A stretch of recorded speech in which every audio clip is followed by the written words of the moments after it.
não sei se todos aqui sabem, mas não sei se foi no 14 ou no 15 de junho, faleceu a Miriam Olsner, que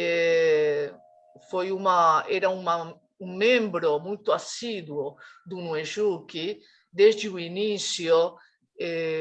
Muito triste para nós, foi uma morte súbita, assim. E nada, queríamos, eu falei com o Bruno, ficamos muito abatidos, eu só queria lembrar ela aqui. Eu a conheci através do Nuejuki, não muito mais do que isso, uma pessoa extremamente generosa, extremamente dedicada ao que lhe interessava e muito generosa academicamente também. Então, é só isto, é muito triste. Sei que ele era muito conhecida na comunidade judaica, na CIP, enfim, eu não transito na comunidade, então não conheci essa faceta dela. Marta, e ela, Sim. assim que a gente anunciou a palestra hoje da Beatriz, você lembra que ela ficou super animada e seria uma interlocutora da Beatriz, inclusive disse que queria falar um pouquinho sobre a experiência dela, ou a trajetória dela como militante, dela É e do marido, verdade. né? Então, a Sim. gente tem essa perda a mais, porque ela seria uma interlocutora hoje da Beatriz, né? Sim, me esqueci, muito bem lembrado, Rony.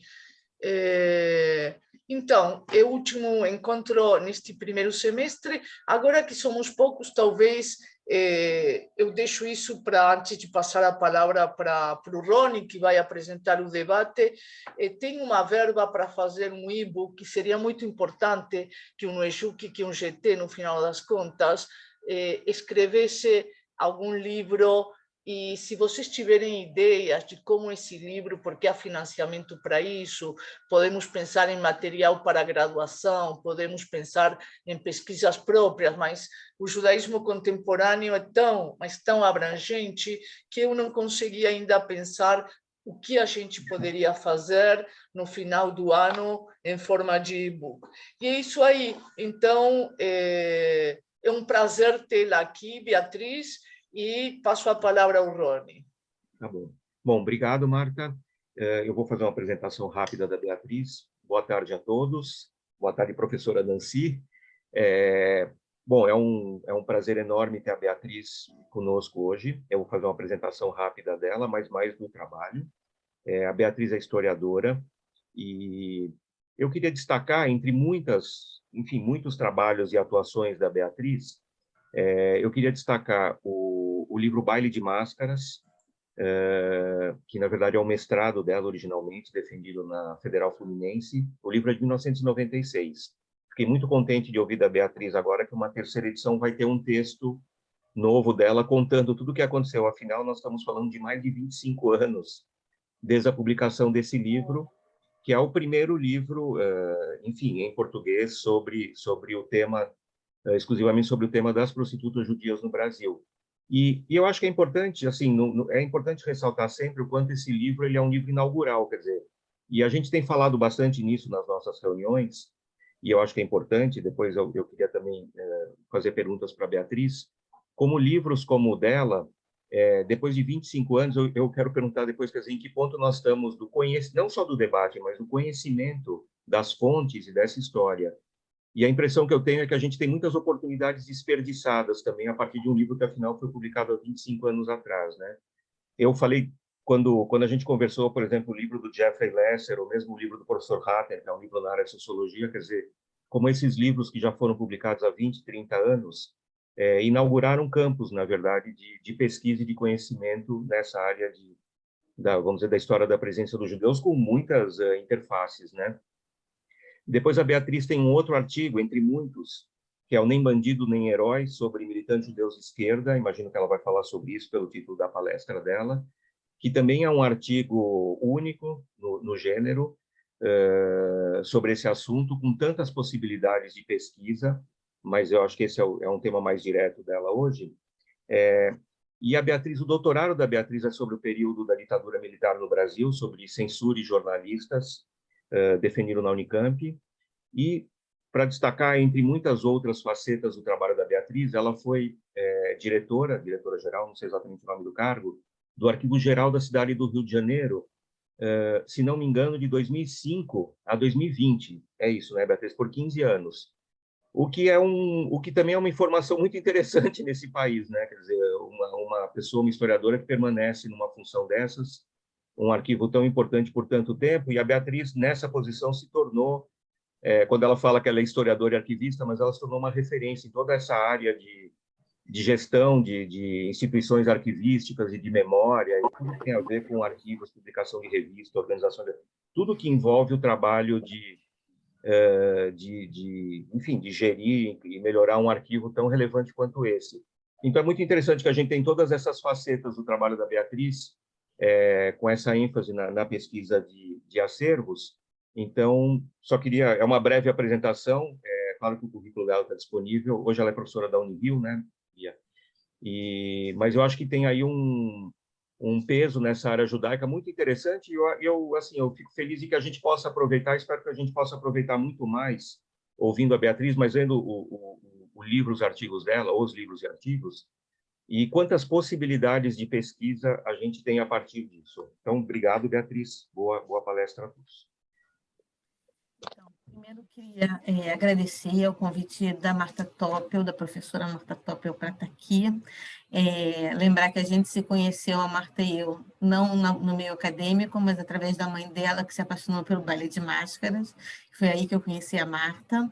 E dizer, de uma certa maneira, que eu dedico, então, essa palestra à Miriam, porque eu também conheci a Miriam através dos estudos sobre as militâncias das esquerdas armadas no Brasil.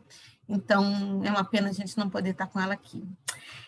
Eu escolhi como tema dessa palestra militantes das esquerdas, a comunidade judaica e a não presença do Rabino Sobel ao enterro do Vlado. Essa é uma pesquisa minha que não é recente, ela foi publicada pela primeira vez em 2002 e ela vem sendo ampliada à medida em que os arquivos sobre esse período vão se abrindo também. A Comissão Nacional da Verdade ampliou bastante as possibilidades de se pensar esse tema. E esse tema, para mim, me veio em 1997, quando eu fui com os amigos da Unicamp, principalmente o professor Norberto Ferres, que é um professor argentino da UF, por um congresso na Argentina, em Quilmes, e nós fomos visitar as mães e as avós da Praça de Maio. Era no meio do governo do Menem, e tinha uma senhora que dizia assim: eu vou morrer, eu vou ser cremada, as minhas cinzas vão ser jogadas nesse jardim e eu vou infernizar o homem que mora nessa casa, porque o Menem estava fazendo vários retrocessos de ganhos e de pesquisa sobre o período, e aquilo me impactou muito. Eu fiquei pensando, e onde estão nós, os judeus, nessa história toda? Onde estavam os militantes das esquerdas armadas e que, por acaso, também fossem judeus? Onde estavam essas pessoas? E eu me lembrava muito de um professor de cultura judaica. Eu estudei grande parte da minha vida na Escola Israelita Brasileira Eliezer Stemmer, que hoje é Eliezer Max. E eu tinha um professor de cultura judaica, que é um historiador, o professor Adam Gibowski, e ele falava, olha, na época da militância, da ditadura, eu acho isso um bom veio de pesquisa, eu estou aqui nessa toada do Roney, de abrir caminhos. Ele dizia, que coisa curiosa, porque você tinha os movimentos sionistas, as pessoas lendo Marx todos os sábados, se reunindo em Mahané, e não tinha batida policial. Como isso acontecia, né? O que a comunidade judaica fez para que isso acontecesse? Então, essas perguntas me ficaram na cabeça quando eu voltei da Argentina em 97, paralela à minha tese, eu acabei investigando esses militantes que eu vou conversar com vocês aqui, né? Eu queria, além de dedicar a Miriam, eu queria muito dedicar esse texto, sempre quando eu faço essa pesquisa, eu exponho essa pesquisa, eu dedico a uma pessoa que para mim é muito querida, que é o Abrão José Schneider, o Yossel, ou como o meu avô materno chamava o Geiler, o ruivo, ou Reuter, o vermelho, um militante de outros tempos e mesmos ideais, o meu querido tradutor do Íris. e que eu conheci na ASA, na Associação Sholem Aleichem, que durante muitos anos eu militei, e que é um paralelo à Casa do Povo em São Paulo, e que nos deixou em 2000 aos 87 anos. Então, vamos começar sobre a questão da militância. Esse é o livro que eu publiquei com uma coletânea de artigos em 2002, e é onde está Nem Bandidos Nem Heróis, os militantes judeus das esquerdas, mortos sob tortura no Brasil, 1969 e 1975. E meu artigo começa com uma frase que diz: as nossas mortes não são nossas, são de vocês. Elas terão o sentido que vocês lhes derem. Essa é uma frase da Bárbara Sonneborn, num documentário Lamentamos Informar, de 98, que tem como temática central essa questão da Guerra do Vietnã. E ela era uma cineasta que, aos 24 anos, recebeu um soldado americano à sua porta para falar sobre o marido com essa frase: lamentamos informar que... E é sobre essas pessoas que eu queria comentar. Bom, entre novembro de 69, nos primeiros dias do governo do general Emílio Garrastazu Médici, que governou o país entre 69 e 74, e foi empossado no dia 25 de outubro, e outubro de 75, quer dizer, praticamente 6 anos, no segundo ano da distensão do governo do Ernesto Geisel, que vai de 74 a 78, 10 militantes das esquerdas armadas de ascendência judaico-brasileira foram assassinados sob tortura nos porões da ditadura civil-militar implementada no país em 31 de março, 1º de abril de 64. Esse regime autoritário, que viu o seu endurecimento com a decretação do Ato Institucional número 5, o AI-5, em 13 de dezembro de 68, viveu a partir dali o que a historiografia consagrou como os anos de chumbo. Bom, o texto que se segue é um resumo de uma pesquisa sempre em andamento que busca mapear a participação de judeus na luta armada contra este regime. No fundo, uma discussão sobre a identidade judaica no contemporâneo, fruto e herança revisitados e transformados da tradição liberal e igualitária judaica. Esses militantes e muitos outros acreditavam que ser judeu era ser brasileiro, e foi isso que me motivou. O mote dessa reflexão merece uma explicação. Quando não se é descendente de militantes, como é o meu caso, e se propõe a estudar tal período, surgem muitas narrativas desconhecidas. Ao desvendá-las para mim, quis ampliar o leque para que outros também as conhecessem. Assim, essas 10 histórias reúnem perfis de diferentes militantes pertencentes a diversas alas das esquerdas armadas, e aí vocês veem as 18 organizações das esquerdas armadas no Brasil, e o ponto em comum é que tinham uma ascendência judaica, porém mas não exerciam uma militância judaica. Não eram, por exemplo, sionistas, eram brasileiros lutando por seu país. E o interessante para essa reflexão é justamente isso: uma geração posterior à fundação do Estado de Israel que não está preocupada com a pátria para o povo judeu, e sim com a terra para onde seus avós vieram há quase meio século. Diferentes trajetórias de participação política se cruzam nessas 10 histórias. Contudo, é fundamental destacar que a maioria deles não tinha uma tradição familiar de esquerda engajada. Nem todos tiveram parentes nas células judaicas do PCB nos anos 30 e 40, por exemplo. Eram jovens românticos e velhos militantes, todos juntos, em organizações diferentes, que optaram por se filiar à luta armada, por eles a única forma de reverter o quadro repressivo em que o Brasil vivia. Fariam parte integrante de uma geração que o Michel Louvi definiu como romantismo revolucionário, influenciada pelo espírito transformador de maio de 68. Em 4 de novembro de 1969, Corinthians e Santos disputavam uma partida de futebol. Às 21 horas, a transmissão de rádio e TV foi suspensa e se anunciou a morte do mais famoso, no jargão da polícia da época, terrorista. Foi assassinado em uma emboscada na Alameda Casa Branca, depois da queda dos 3 dominicanos do convento de Perdizes, na cidade de São Paulo, Carlos Marighella. O quadro em que essa notícia foi dada revela muito das análises atuais sobre a participação da sociedade no processo de implementação da ditadura no país. Vista como encastelada, a maior parte da sociedade civil assistiu como uma plateia em um jogo de futebol ou como espectadora em um evento. Torcia para um ou outro lado, mas pouco se envolvia. Às vezes, até depois de tanta campanha feita pela imprensa, denunciava as atividades das esquerdas armadas. As esquerdas armadas não caíram na graça do povo. 20 dias depois da morte de Marighella, a versão oficial que o Segundo Exército enviou para os arquivos do DEOP São Paulo diz que haviam sido presos no Rio 3 militantes da organização VAR Palmares. Entre eles se encontrava o estudante de medicina paulista Chael Charles Schreier. O primeiro, de origem judaica, entre os militantes mortos sob tortura ou em emboscadas e batidas policiais. Detidos após violento tiroteio, os 3 foram levados para o Hospital Central do Exército, no Rio, onde Chael, segundo o atestado de óbito, morreu devido a contusão abdominal e hemorragia interna. Esse é o primeiro atestado de óbito do Chael, ele teve 2. Seu enterro no cemitério israelita do Butantã, em São Paulo, foi cercado pelo Exército. Os parentes fizeram questão de cumprir os ritos judaicos da lavagem do corpo e persuadiram o Exército a deslacrar o caixão de metal onde Chael estava.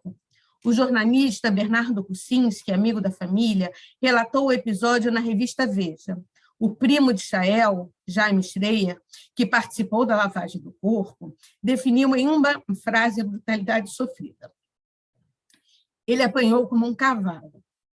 Há, assim, uma longa e cruel distância entre a versão oficial, que mais tarde divulgou um ataque cardíaco como causa da morte de Chael, e o que realmente aconteceu. As dores daquelas sessões de tortura foram tão grandes que uma das 2 outras pessoas que estavam com Chael, que é a Maria Auxiliadora Lara Barcelos, presa com Chael, jamais se recuperou. Banida do Brasil para o Chile em janeiro de 71, na troca de presos políticos pelo embaixador suíço, se suicidou em 1974, aos 29 anos, jogando-se sobre os trilhos do metrô de Berlim, às vésperas de completar seu curso de medicina. Mas o que certamente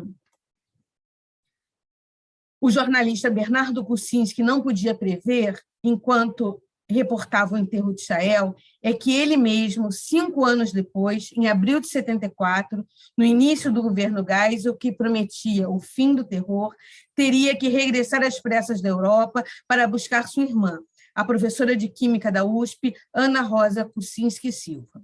Ana Rosa e seu marido, Wilson Silva, eram militantes da ALN. O corpo de Ana Rosa jamais apareceu. Em dezembro daquele mesmo ano, o general Golbery Couto e Silva, chefe do gabinete civil do governo Geisel, reconheceu que Ana Rosa estava presa em uma instituição da aeronáutica, por intermédio do cardeal Arnes, e é muito importante que a gente marque a presença do cardeal Arnes aqui, porque quando a gente for fazer um contraponto com o Sobel, é importante a presença do cardeal Arnes nesse momento. Famílias de desaparecidos se encontraram com o general Golbery. Dias depois, o ministro da Justiça, Armando Falcão, noticiava que Ana Rosa era considerada uma terrorista foragida, entre aspas.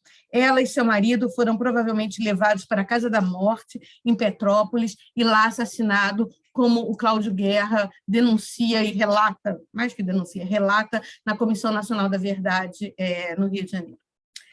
A história da repressão à militância contra a ditadura, a partir do AI-5, é a narrativa de uma escalada crescente de crueldade, com seus ingredientes de tortura, mortes, laudos de autópsias forjados, enterros clandestinos, declarações oficiais enganosas.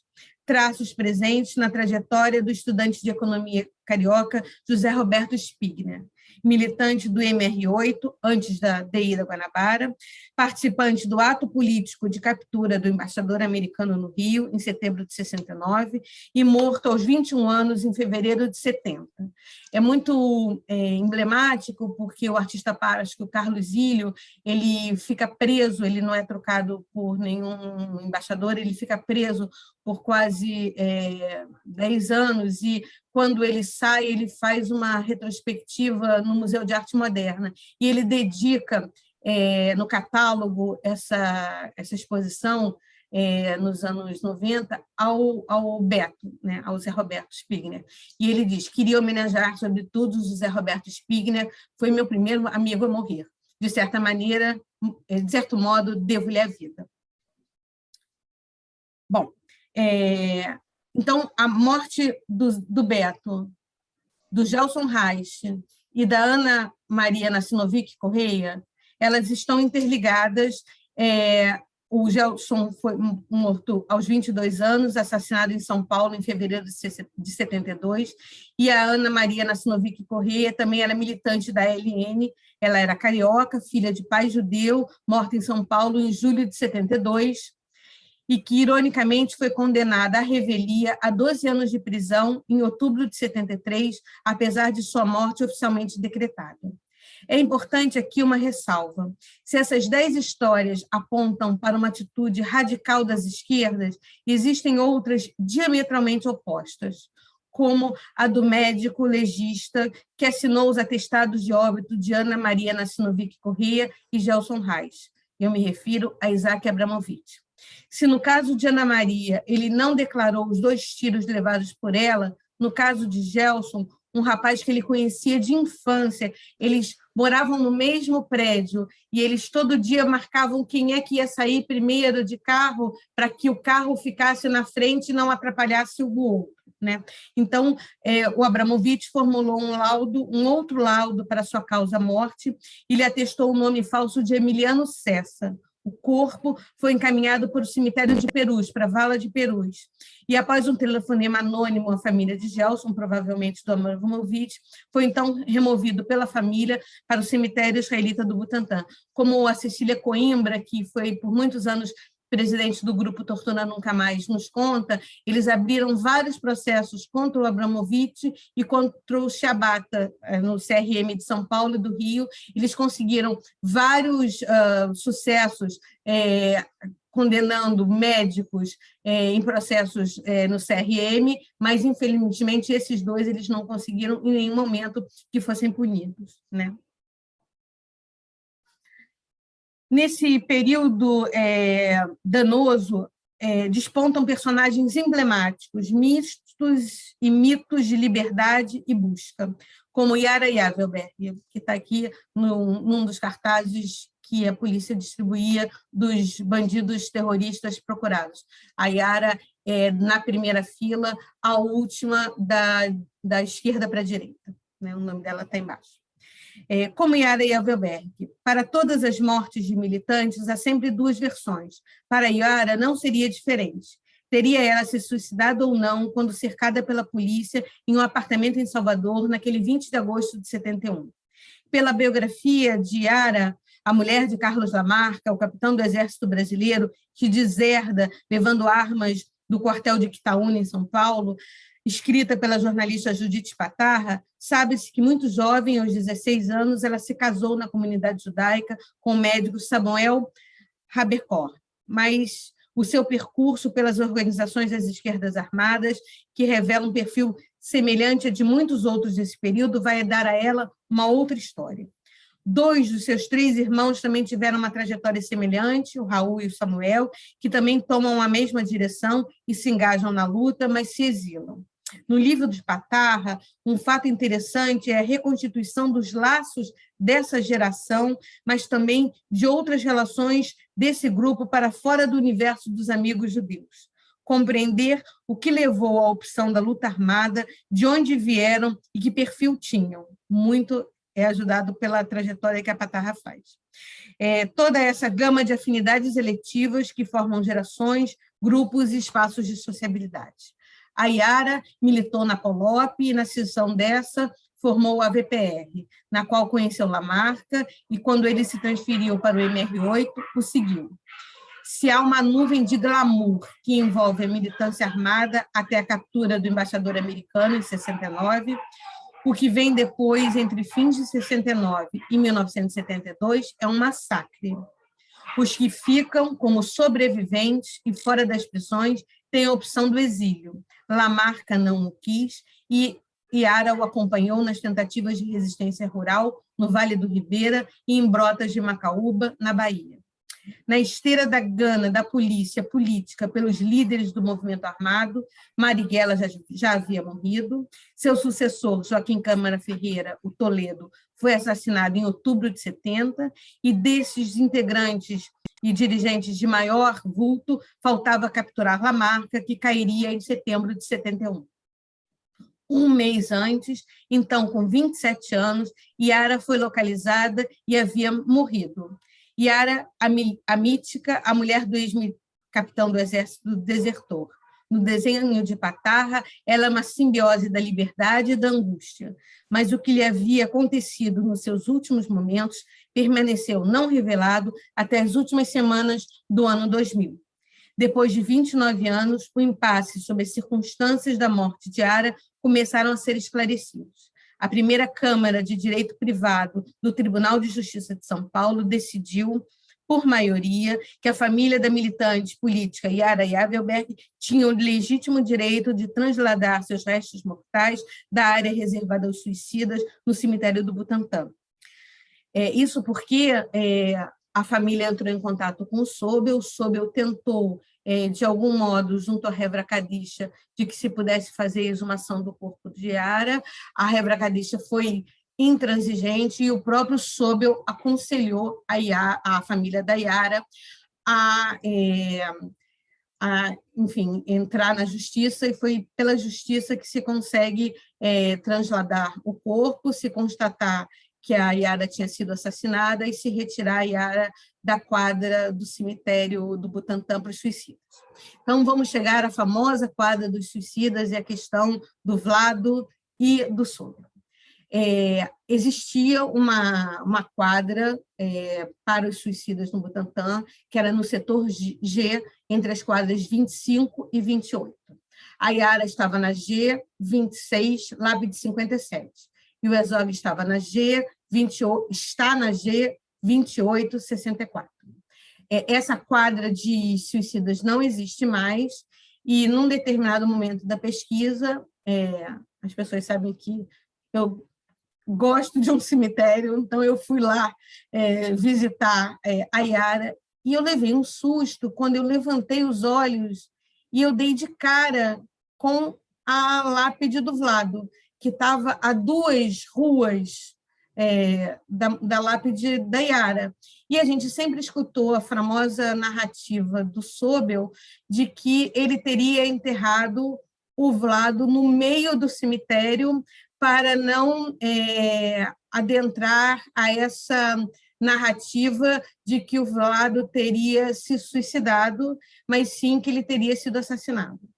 Quando eu publiquei esse texto pela primeira vez em 2002, no livro que vocês viram a capa anteriormente, nos perfis cruzados, eu faço uma narrativa muito singela sobre todo esse fato, eu dou ao público que ele entenda que ali havia uma mentira, mas eu não exploro, em respeito ao Sobel, esta mentira. O Sobel recebeu um livro, ficou possesso ao ler o texto. Na época, a gente tinha fax, e ele me mandou um fax me perguntando onde é que eu estou no enterro do Vlado. Para não ter que dizer para ele que ele não estava, eu deixei isso para lá. E vim publicando esses textos desde então, com várias versões. Publiquei em 2014 no Cadernos da Conib, que o Henrique Veltman me convidou, e lá está notoriamente que o Sobel não estava nesse enterramento. Enfim. Quando o Sobel morreu, e o Jaime Brenner resolveu fazer o livro sobre o Sobel, o Jaime entrou em contato comigo para que eu contasse um caos com o Sobel. E na cabeça do Jaime, o caos era quando a gente recolocou o nome das polacas que vieram do cemitério Chora Menino, Santana Chora Menino, no cemitério delas, para uma ala no Butantã. Elas estavam ali sem identificação, então nós recolocamos o nome delas nessa ala, e eu liguei para o Sobel, eu perguntei para ele se ele poderia fazer uma reza de descoberta da Matsev coletiva, ele disse que sim, e como ele tinha um time de imprensa muito apurado e aguçado, ele falou, olha, no dia tal de fevereiro de 2000, vai ser a Matsev do Leon Pfeffer, o cemitério vai estar cheio, então vamos fazer nesse dia, porque eu vou convidar as pessoas e vou dirigir as pessoas a essa ala das polacas. E assim foi feito. Então, o Jaime queria que eu contasse essa história. Aí eu expliquei para o Jaime que eu tinha uma outra história para contar, que era a história do Vlado. E o Jaime achou ótimo, vamos falar do Vlado. Eu falei, pois é, a gente vai falar que o Sobel não esteve no enterramento do Vlado. Não, você está maluca. O Sobel esteve no enterramento do Sobel. Tem uma foto dele com a Clarice Herzog. Eu falei, então, esta foto é de um ano depois, porque você já vê a lápide da Matsev do Herzog. Ele não está lá. E eu levei muito tempo para convencer o Jaime Brenner nisso, porque ele também ficou meio desconcertado com essa história. Eu mandei para ele os textos que eu já tinha escrito, escrevi um texto e falei, olha, eu vou falar com o Ivo Herzog, porque se a Clarice não tiver em condições de que essa história venha à tona, a gente esquece. Eu mandei o texto para o Ivo gostou de como o texto está abordado, então nós publicamos nesses... Porque, a princípio, o que o Jaime Brenner havia me dito é que ele estaria fazendo um livro dos causos das pessoas com Sobel, tanto que eu mesma apresentei outras pessoas com outros causos, e que teria um site onde todos esses causos na íntegra estariam lá publicados. Da última vez que eu procurei, não vi isso. No livro, isso está entrecortado, quer dizer, o meu texto sobre as polacas está inteiro, mas o meu texto sobre o Vlado não está inteiro no livro do Sobel, porque, primeiro, há uma tentativa da Clarice de ganhar tempo, então ela tenta não enterrar o Vlado logo no dia seguinte, ele é enterrado na segunda-feira, para que as pessoas possam se organizar e estarem com eles no cemitério. O corpo é dirigido para o hospital israelita Albert Einstein, para que a Clarice tente ali uma nova autópsia no corpo, e os religiosos são taxativos. Corpo lavado no caixão fechado, não se abre mais, e se recusaram. O Sobel estava em São Paulo, e o rabino-chefe estava fora do Brasil. Então, o Sobel em nenhum momento cogitou voltar para o enterramento. O enterramento ele é feito com mais de 300 carros chegando no cemitério, mais de 800 pessoas, amigos do Vlado, chegando ao cemitério. E logo que o corpo chega, as pessoas já querem logo enterrar da Hevra Kadisha. A Clarice precisa dizer, não, vamos esperar a mãe do Vlado chegar para que isso possa acontecer, porque é a família que joga a primeira pá de terra. A mãe do Vlado tentou que o Vlado fosse enterrado junto ao pai dele, que tinha morrido 3 anos antes. A Hevra Kadisha negou, disse que existia uma lei judaica que 2 homens não podem estar juntos no mesmo lugar do cemitério, mas nem próximo ao pai deixaram que ele estivesse. E aí, enfim, esta é a história, e é esta o não estado do Sobel no enterro do Vlado. O Sobel só vai aparecer uma semana depois, na missa ecumênica da Praça da Sé. Muitas pessoas dizem que ele ficou muito relutante, certamente ele recebeu uma ordem da CIP de não vir, e ele acatou a ordem da CIP. Quando eu fiz um debate com o Jaime aqui no Rio, mas ele só tinha 20 e poucos anos. Sim, meu problema não é esse, meu problema foi uma história que ele contou e recontou para si tantas vezes, e ele se coloca num lugar de me mandar um fax e perguntar onde é que ele estava, que eu não coloquei ele no enterramento. Então, é este, finalizando a questão do Sobel, e diferente do cardeal Arnes, que, como eu pontuei anteriormente, vai a presídios, enfim, você não vê expressões de militância na área dos direitos humanos durante a ditadura do Sobel com tanta proporção assim como o mítico ficou parecendo. Bom, então vamos voltar para a Yara, né? Então, a primeira Câmara de Direito Privado do Tribunal de Justiça de São Paulo decidiu por maioria que a família da militante política Yara Yavelberg tinha o legítimo direito de trasladar seus restos mortais da área reservada aos suicidas no cemitério israelita do Butantã. Assassinada por militares em 1971, Yara foi dada como suicida na versão oficial dos órgãos de repressão. Teria se matado com um tiro em seu apartamento para escapar da prisão. Seu irmão, Samuel Yavelberg, sempre contestou tal versão, mas, de acordo com os costumes judaicos, Yara foi sepultada em uma área separada, reservada aos que dão a morte a si próprios.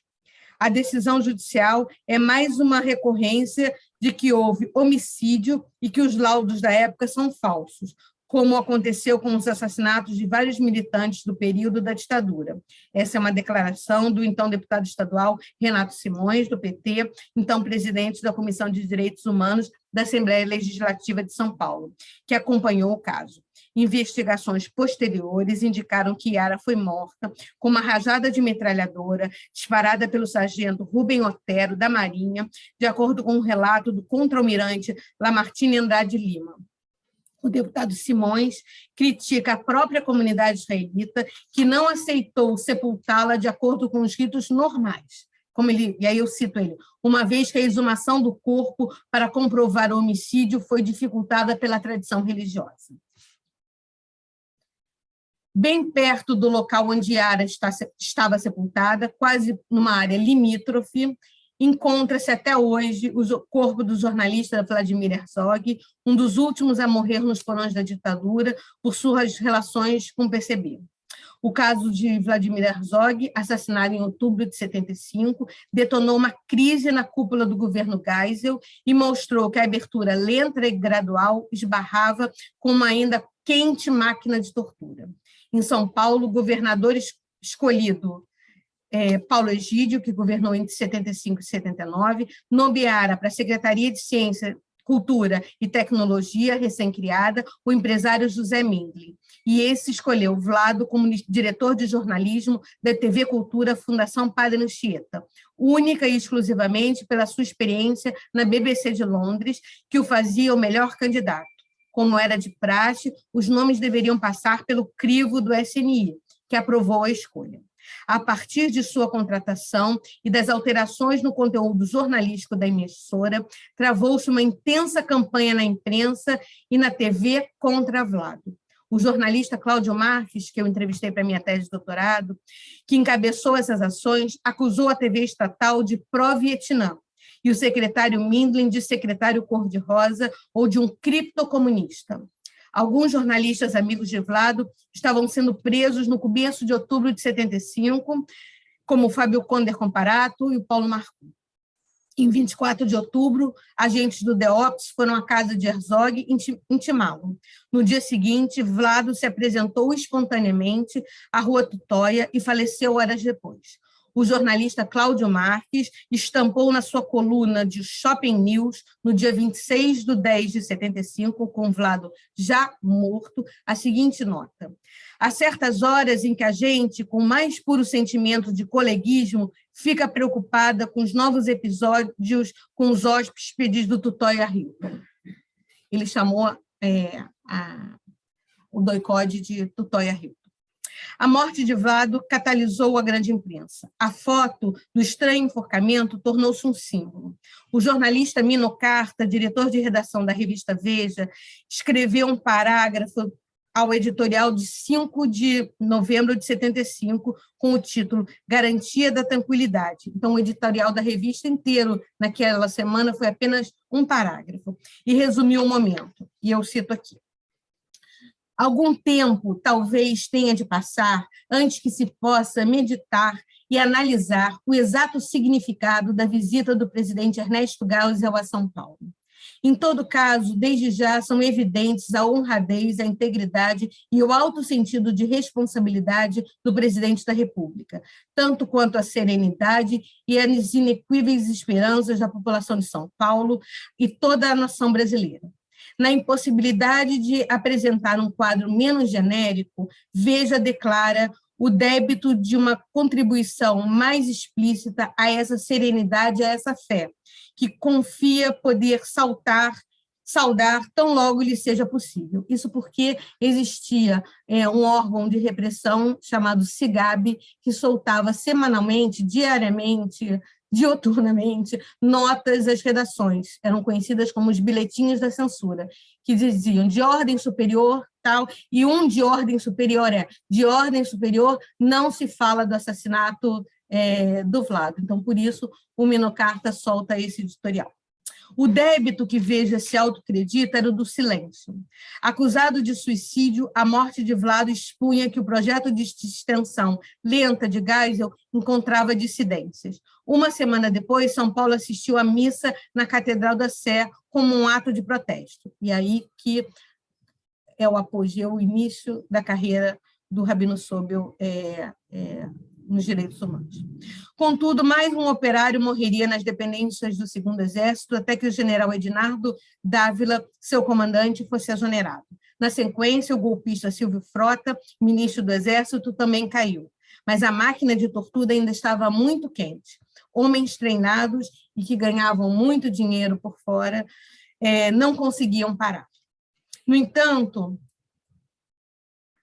já após 1972, encurralados, capturados, presos ou mortos, poucos eram os militantes ainda vivos ou fora dos cárceres, entre eles Pauline Felipe Reichut, uma judia de 25 anos que possuía ligações tanto com a Anistia Internacional quanto com a VPR, organização da qual atuava um famoso agente infiltrado recém-falecido, Cabancel. Pauline chegou da Europa em fins de 72, literalmente para a morte, em janeiro do ano seguinte, quando 4 homens e 2 mulheres foram assassinados no Recife pela equipe do delegado Fleury, provavelmente por uma indicação do cabo. Uma das mulheres era a Soledad, que estava grávida do próprio Cabancel.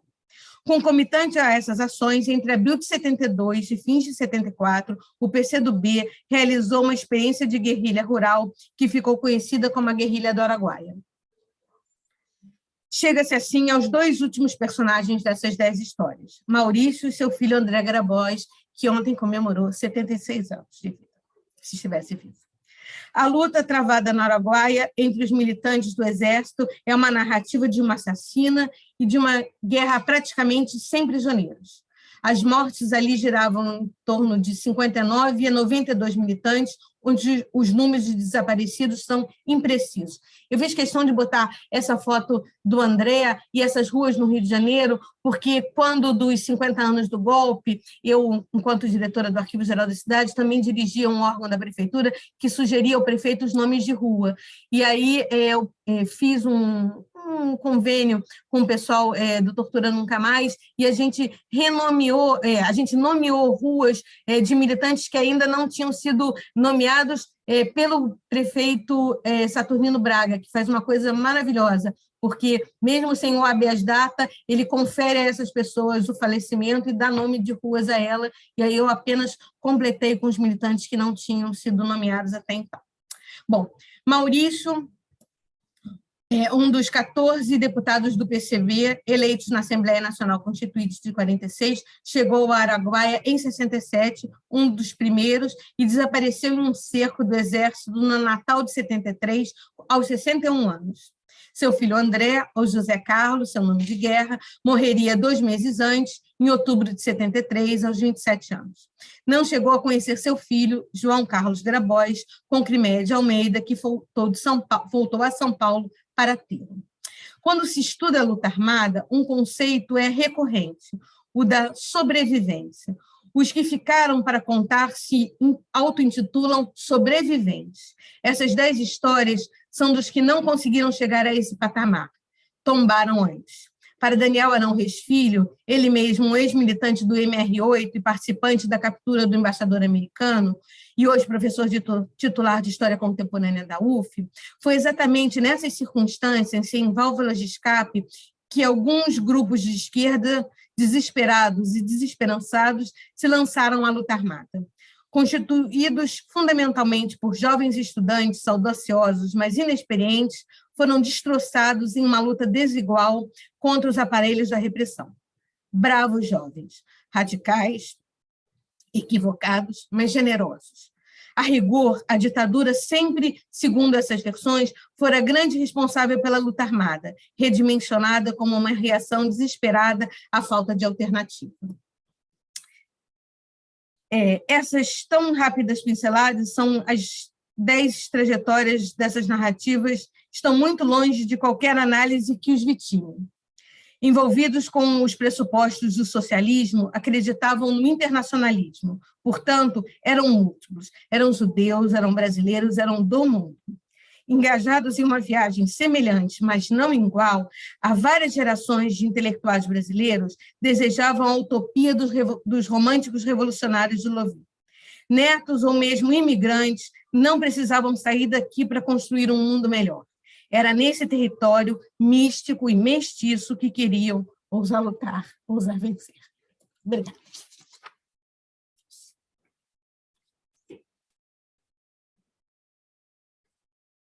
Eu só não sei como é que eu tiro isso aqui, vou deixar assim, porque como eu não estou no meu computador, é melhor não mexer muito. Enfim, é isso. Muito obrigada, muito interessante, muito triste, como sempre, este tipo de temáticas. Eu acho que o Rony é quem vai conduzir o debate, pode ser? Pode, mas... obrigado, Beatriz.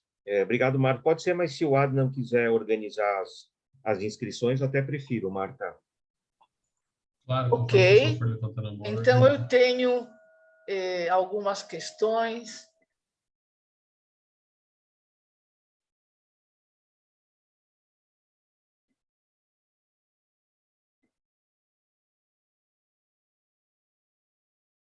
Daniel está aí, ô Daniel, querido. Então, vou começar eu, pode ser, Adnan, você que é o nosso chefe agora. Eu vou... Claro. Só para quem for querer falar, também levantar a mão naquele recurso que tem aqui. Ok, bom, eu achei muito, quando eu li o artigo, para mim foi tudo bastante novo, para não dizer completamente novo. Eu sempre me perguntei por que não existiam quase pesquisas sobre judeus que participaram em movimentos contestatários na época da ditadura, que foram desaparecidos, assassinados, e, de fato, como falou a Rony, você abriu um caminho muito importante. Eu li algumas coisas, alguns textos e uma tese muito interessante sobre a mesma judeus desaparecidos na ditadura argentina.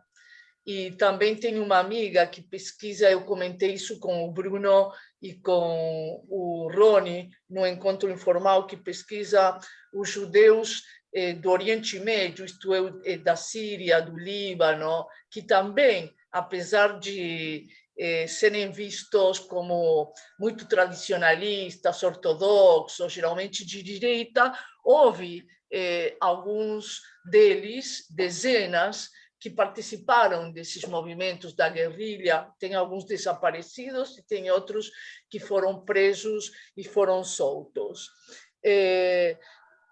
Eu fiquei extremamente impactada agora com o que você acrescentou sobre o Sobel e sobre o Vladimir Herzog, que foi enterrado nessa parte dos suicidas. Também, quando li que essa moça foi enterrada na parte dos suicidas, essa pareceria ser a única resposta, pelo menos em seu texto, de como reagiram as instituições judaicas. E é terrível, eu assisti há 3 dias um documentário, quem sabe hebraico, eu recomendo muitíssimo, novo, israelense, sobre o caso Eichmann e o julgamento de Eichmann, com uma revisão muito interessante. E um dos depoentes no julgamento de Eichmann, que também hoje aparece como depoente nesse novo documentário, diz que ele recebeu 80 golpes de Eichmann, que era uma das testemunhas com a qual o Ministério Público, como dizem aqui, queria provar que Eichmann não só era um burocrata, mas que também exerceu a violência física com as próprias mãos, não? Então ele disse: eu recebi 80 golpes de Eichmann. E quando cheguei a Israel e contei a minha história, eu ouvi mais de uma vez: esses caras que vêm de lá sofreram tanto que já não separam fantasia de realidade. E ele falou: essa foi a golpe 81. Tão doloroso quanto os outros. Eu digo, este também é um outro golpe, uma outra forma de matar essas pessoas, não para não falar do médico legista judeu. Isso também é extremamente impressionante, mas um médico é um médico, não é uma instituição, mas a Hebra Kaddish é uma instituição. Isso me pareceu bastante terrível, pelo que eu sei. Na Argentina, as instituições judaicas fizeram muitas coisas subterraneamente, mas, enfim, eu gostaria, se você pode falar um pouquinho de outras instituições judaicas, como se confrontaram, como reagiram ao saber que havia judeus que estavam sendo torturados, perseguidos, etc. Isso me interessa muito. E uma pergunta, eu queria saber por que você diz pessoas de ascendência judaica e não judeus. Por que não judeus? Porque eu diria alguém de ascendência búlgara, porque os pais eram búlgaros, os avós, e ele já não é. Mas essas pessoas, se não eram militantes judeus, imagino que eles eram judeus também. Então, é uma questão de nomenclatura que me interessa. Eu ia dizer outra coisinha, que esse número 10 são os únicos ou os únicos que se sabe? Eu já me lembrei o que ia dizer. Numa tese de Manuel Kahn, que é um jovem muito promissor na Argentina, que ganhou o prêmio Dalais há alguns anos, a tese dele é como as instituições judaicas sionistas de esquerda conseguiram criar um clima onde se podia falar de socialismo, havia uma militância, se cantava para Borokov, se lia Albert Memmi, e muita literatura que estava proibida fora. Então, como foi um catalisador para a grande parte da juventude, eu acho que me incluo, não? Eram realmente muito de vanguarda. Então, você diz, você colocou uma assim perspicaz, o que teriam feito elas para conseguir esse direito?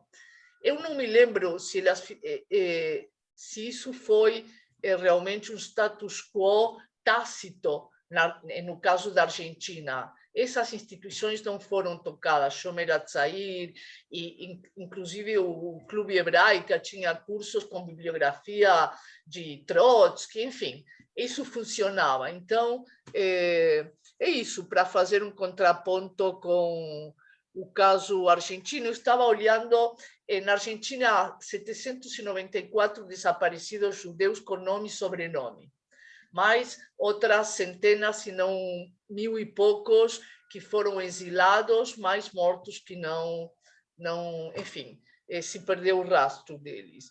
É isso, muito obrigada, achei extremamente interessante, aprendi muitíssimo, era um tema que me interessava, e é isso. Agora acho que o Daniel quer falar. Deixa eu só tirar uma dúvida antes, Beatriz, se você prefere que a gente faça sequências de perguntas que você responde um apanhado ou uma? Pode fazer umas 2, 3 perguntas, 2 séries, e aí depois faz outras, na boa, assim? Perfeito. Tá. Daniel, então, por favor. Bom, também super interessante, instigante, enfim, adorei te ouvir, Bia. O que eu queria saber, na verdade, é se você chegou a mapear enterros como suicidas anteriores a essa época da ditadura. E eu te pergunto isso porque eu tenho ouvido relatos cada vez mais frequentes de que essa era uma prática que desde os anos 20 estava abolida, assim, uma coisa quase folclórica, essa de enterrar suicidas de um jeito específico, diferente. E eu não sei, eu não tenho nenhuma informação, mas que alguns argumentam... Oi? Desculpa interromper, é que resulta aviltante para mim, um jeito humilhante para as famílias, terrivelmente humilhante e doloroso. Sim, mas o que algumas pessoas estão dizendo, e eu não sei se estão certas e por isso estou te perguntando, é que isso teria sido abolido, sei lá, na década de 20, os últimos enterros dessa forma, e no período da ditadura, justamente por conta das acusações de que essas pessoas teriam se suicidado, a comunidade judaica, ou especificamente a Hevra Kadisha, querendo ser mais realista do que o próprio rei, recuperou um ritual para, digamos assim, confirmar, caracterizar como suicídio na hora do enterro, né? Então, enfim, fiquei só na dúvida e na falta de conhecimento maior se, de fato, antes da ditadura, nos anos imediatamente anteriores, nas décadas imediatamente anteriores, havia enterros, ou não, ou se a Hevra Kadisha recuperou uma prática ancestral para legitimar o discurso da ditadura. Você tem essa referência. Então, vou responder a Marta e ao Daniel. Então, assim, Marta, eu tenho tido muito contato com o Rabino Daniel, que trabalhou aqui no Rio junto com o Rabino Gretz. Ele escreve muito sobre esse período, né? Então, a gente está trocando livros e trocando textos, e o Rabino Gretz também ficou de me dar uma entrevista, que eu quero muito ouvi-lo e tentar entender, enfim, a trajetória dele. Para quem não sabe, o Rabino Gretz atuou na Argentina e depois veio atuar na área aqui, trouxe com ele o Rabino Daniel. O Rabino Gretz vai para os Estados Unidos e o Rabino Daniel volta para a Argentina e publica muitos textos sobre a participação da comunidade judaica nesse período, as mortes, enfim. Eu acho que é sempre aquele velho dilema, assim, que é como se estruturou a sociedade judaica na Argentina, no Uruguai e no Brasil, né? E isso vai influenciar muito esses perfis. Então, esses números diminutos que a gente vai encontrar, de 10 no Brasil, acho que tem a ver também com um número menor de militantes envolvidos durante a ditadura, um pouco o que o Daniel Arão Reis vai dizer, né? Assim, se a ditadura, se todo mundo era tão contra a ditadura, como é que a ditadura durou 21 anos? Mas certamente as pessoas não se engajaram tão fortemente assim na militância. Então, você não vê os números que você vê na Argentina, num país muito menor, você vê números muito maiores. Então, sim, os números que eu encontrei são 10, e eu já bati a lista várias vezes, então eu não acho que tenham mais do que esses 10. E por que eu acho que eles são de ascendência judaica, eu não os chamo de judeus? Porque isso foi ao longo do tempo, isso virou um debate, assim, porque muitos deles não se assumiam como judeus, né? Então, eu que estou dizendo que eles têm uma ascendência judaica, mas não que muitos deles se digam judeus. A família Grabois não se diz judeu. É muito curioso, porque um sobrinho do André e do Maurício, o Igor Grabois, foi meu amigo de colégio, de turma, e ele usou durante muito tempo um nome falso, durante toda a ditadura, e era um rapaz da minha idade. Ele vai se assumir Igor Grabois quando ele vai estudar numa escola judaica. Então, a gente tem que um pouco relativizar esses números. Também acho muito interessante pensar nessa ideia de fantasia e realidade. isso me remete muito ao Sobel, né? A fantasia e a realidade, como essa fantasia, ele contou tantas vezes essa história para ele mesmo.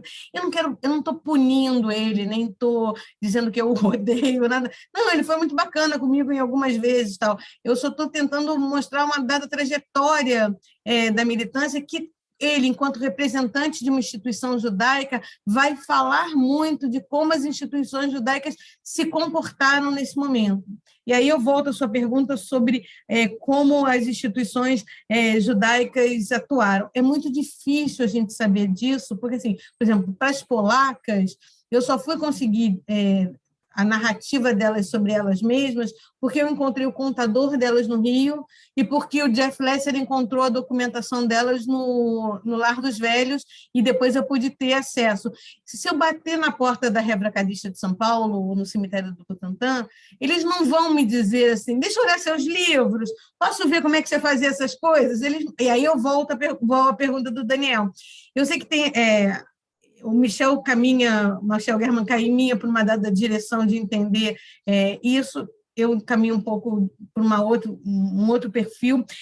Eu não acho que seja relevante a gente pensar se era alguma coisa que era feita nos anos 20, que depois foi alavancada na ditadura. Para mim, o que importa, assim, é que terreno de cemitério é alguma coisa muito cara, custa dinheiro, e as instituições mais ricas da comunidade judaica são sempre as Rebra-Kadisha. Você separar uma área, na quadra G, onde 3 ruas inteiras, enormes, serviriam só para os suicidas, é você dar um espaçamento para aquelas pessoas. Quer dizer, então, aquilo ali, você estava dando visibilidade. E na marcação, naquele mapa que eu mostrei para vocês, é um mapa da Rebra-Kadisha que existia no site da Rebra-Kadisha anteriormente, com a marcação delas e dizendo aonde era a ala dos suicidas. Então, quando uma sociedade faz esse tipo de marcação e estabelece essa área tão grande, que, por exemplo, aqui no Rio, no cemitério de Vila Rosalia, eu nunca vi, né? Eu não vi essa área nunca demarcada, nem nos novos cemitérios da comunidade judaica aqui no Rio. Mas em São Paulo existia isso bastante delimitado. Então, isso é uma fala da comunidade judaica. E, infelizmente, da comunidade judaica, a gente só pode ouvir as falas que elas nos liberam, porque você não vai conseguir nunca, eu não vou conseguir nunca entrar na Federação Israelita ou na CONIB e ver se assim, havia algum acordo entre as federações e as organizações sionistas para que se pudesse continuar lendo tudo que se lia e não tivesse nenhuma questão. Isso só vai acontecer se você se debruçar sobre a documentação da ditadura, que são quilômetros e quilômetros e quilômetros de documentos, e você pensar e achar em um dado momento essa documentação, que nem toda ela está digitalizada e nem toda ela está com busca de OCR, que isso é caríssimo de se fazer. Então, vai ser um dia, uma sorte, a gente poder encontrar essa documentação desse jeito. Mas eu fico me lembrando muito que, quando eu fiz o doutorado na Unicamp, o meu pai, ele queria muito ir me ver defender a tese, não pela tese em si, mas é porque ele tinha uma fazenda perto de Campinas, onde a Shomer Hatzair tinha como viver num kibutz. E meu pai fez treinamento para viver no kibutz naquela fazenda. E ele tinha vontade de ir lá. E isso continuava acontecendo durante a ditadura. Quer dizer, é alguma coisa que a gente tem que pensar. Como é que isso aconteceu? Que órgãos foram estabelecidos para que isso pudesse acontecer? Como é que essas instituições, a Casa do Povo, a ASA e as organizações sionistas continuaram a manter a regularidade das suas atividades sem que houvesse um pacto entre os líderes comunitários e os agentes da repressão. Isso, enquanto historiador, é o que me aponta, é o que me parece, que me faz entender. Só que eu não tenho como, nesse momento, ter documentos que provem, e nem sei se um dia a gente vai encontrar esses documentos que provem, mas que é curioso, como eu gosto muito dos relatos e das reflexões do Robert Darnton, e quando ele diz, olha, se tiver alguma coisa que te chame a atenção, para e reflete, isso é alguma coisa que me faz parar para refletir. Eu acho e entrevistas com pessoas que já estão mais além do bem e do mal, nos seus 80 anos, para contar isso, não? Mesmo na época das polacas, as pessoas que estavam além do bem e do mal com seus 80 anos não falavam, então eu acho que isso falariam muito menos, entendeu? Ok. Fala.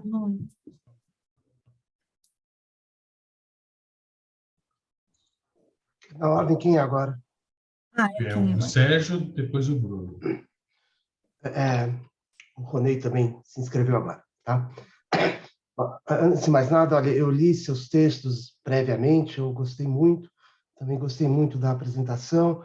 Acho que eram, digamos assim, um apanhado que eu já conhecia boa parte das histórias, mas fazia falta, em especial fazia falta alguém juntar elas. Em especial essa do sobre, o meu pai sempre contava que tem um avô de um amigo meu que era suicida e está ali do lado do Vlado.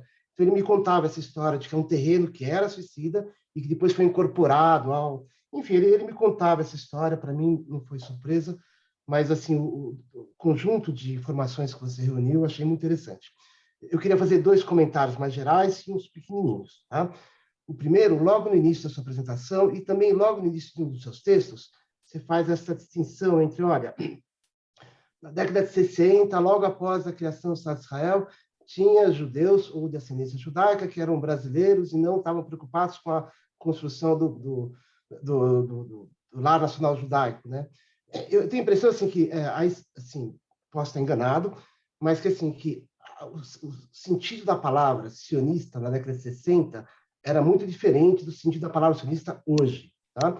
Então, assim, eu tenho a impressão que em 60 já tinha kibbutzim, o projeto Lar Nacional Judaico era mais próximo da esquerda do que é hoje. Então, assim, um pouco indo na linha também do questionamento da Marta, né?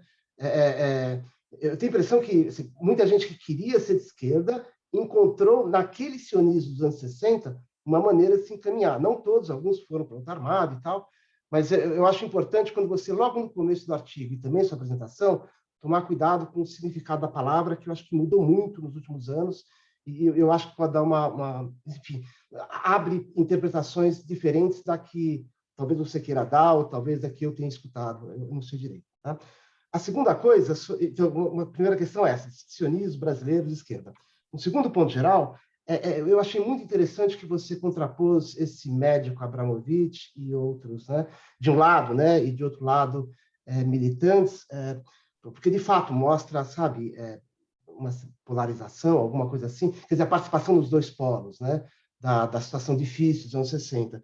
Mas eu, assim, pensando, assim, eu vejo um padrão, assim, o próprio Getúlio Vargas, né, de um lado teve aquele caso com a Olga Benário, mandou de volta para a Alemanha, de outro tinha o Laffer como ministro da Economia, né, pelo menos em certo momento, no mandato democrático, né, e hoje também, hoje a gente vê um pessoal, sei lá, apoiando o Bolsonaro, o pessoal ao contrário, é como se fosse uma espécie de, ao longo da história brasileira, essa participação dos 2 polos se apresentam, né, de maneira bem, pelo menos esses 3 pontos que eu marquei, né, e eu de fato me pergunto, né, se esse mesmo padrão se ocorre na Argentina, porque na Argentina, aí sim, a gente tem vários relatos de que a ditadura na Argentina tinha assim laivos antissemitas claros, né? Posso estar enganado, mas parece que era claro. Eu não sei se a comunidade judaica da Argentina era mais abertamente de esquerda ou se não, também tinha os 2 polos, ou os caras eram lá mais difíceis mesmo, tá? Então, assim, são esses 2 pontos gerais, né? Agora, eu tenho vários pequenos pontos aqui, né? Deixa eu só mencionar, olha, não é verdade que foi fácil a vida nem da Casa do Povo, nem dos movimentos juvenis. A escola israelita Sholem Aleichem foi fechada nessa época, a Casa do Povo foi invadida, se não me engano, teve uma batida na Razit também, tá? Então, eu não acho que é assim tão simples. Esse sítio que você mencionou do Ihud, Archará do Ihud, em Biúna, olha, eu vou fazer uma pergunta, alguém me disse, eu acho que não é verdade, mas eu vou colocar aqui. Alguém me disse que é o mesmo sítio onde o Zé Disseu foi preso, ali no Negócio da PUC. Eu não tenho certeza, eu acho esquisito, seria bom checar. Mas, assim, eu não acho que é verdade que a vida foi fácil. Eu acho que talvez o fato de ser em hebraico, por ser fora do país, era mais tolerável. Não acho que houve complacência total com... de novo, a escola israelita, Sholem Aleichem, da Casa do Povo, foi fechada. E realmente, eu lembro de ter recebido, eu estava no primário, recebi alunos da escola e tal, recebi professores, o Sérgio Feldman dava aula lá, passou da aula do Bialik. Então, não acho que foi assim tão fácil a vida nem da juventude sionista de esquerda, muito menos a da Casa do Povo, certamente não. Tá? Aí, sei lá, acho que só uma coisa assim, você falou da Pauline Reichstuhl, só lembrando que ela é irmã do Henri Philippe Reichstuhl, né, que foi presidente da Petrobras e está vivo, né? Eu até gostaria... Ele falou comigo. Ah, que bom. Tá, eu ia justamente perguntar isso. Agora, juro por Deus, um último comentário minúsculo. Você mencionou que o Adam Przeworski foi seu professor no Eliezer Marx? No Eliezer, é isso? É o Adam Przeworski polonês? Não, né? Eu ouvi errado, né? Você ouviu errado. Adam Przewalski. Ah, tá, não é o Przeworski. Tá bom, tá legal. Tá bom, olha, são só esses comentários. Obrigado, eu achei, de novo, muito bom, muito interessante a leitura, tá? Bruno, por favor. Tem mais aí? Primeiro, Beatriz, obrigado. Você me fez rememorar meus tempos de juventude, e eu já vou contar um pouquinho isso. A primeira coisa, assim, mas acho que você já esclareceu um pouquinho, é a questão da identidade, né? Da identidade destes militantes judeus, desses 10 militantes que você chamou de ascendência judaica, e, de fato, eu tenho a sensação, mas você já esclareceu isso, né? De que eles não se ou pelo menos boa parte deles, eles não se autodefiniam enquanto judeus, ou esta questão judaica não era uma questão importante para eles, né? Então, você já esclareceu isso foi isso, né? Eu vou fazer Sérgio, fala um pouquinho, eu vou fazer um depoimento muito rápido sobre essa questão institucional das instituições judaicas à época. Eu cheguei a ser preso, por acaso, né, pela ditadura, mas foi acaso mesmo, eu estava indo para Belo Horizonte, eu era Haver Hazitanor, de São Paulo, né? Durante toda a minha juventude, e, de fato, Marx, Memmi, Borokhov, a Hazit não tinha Akhará, né? Mas a gente fazia Mahané, a gente fazia seminário, onde se abertamente se discutia qualquer coisa. Nos tempos é verdade que já era o fim, vamos dizer, finais da ditadura, eu estou falando dos anos 70 nessa época minha de 76, 74 a 78, alguma coisa do gênero, né? E de fato, se discutia tudo abertamente, e a gente tomava seus devidos cuidados, né? A gente tomava seus devidos cuidados, não era uma coisa assim tão automática que pudesse ser feita assim tão às claras. Mas em 77, eu estava indo para Belo Horizonte com um amigo de ônibus, por coincidência, a gente ia dar fazer uma atividade na Hazit de Belo Horizonte, e por coincidência era o final de semana que aconteceu o terceiro Encontro Nacional dos Estudantes, que ia refazer a UNE e tudo mais. A uns 10, 15 quilômetros antes de chegar em Belo Horizonte, barreira, entra um monte de soldados e policiais com metralhadoras no ônibus e começam. Identidade, profissão, estudante, desce. Eu estudava na USP na época, na Poli, né? Na época, desce. Mas desce por quê? Não, desce. Desce e fomos levados ao DOPS em Belo Horizonte. E eu estou contando isso porque eu vou falar da instituição, né? Talvez essa questão. Nós somos levados para o DOPS. Por sorte, nossa sorte, sei lá o quê, estavam nos esperando na rodoviária. O pessoal da Hazit de Belo Horizonte estava nos esperando. De repente chega o ônibus, cadê o Bruno e cadê o cara? Olha, a polícia levou os caras. Né? Tá bom.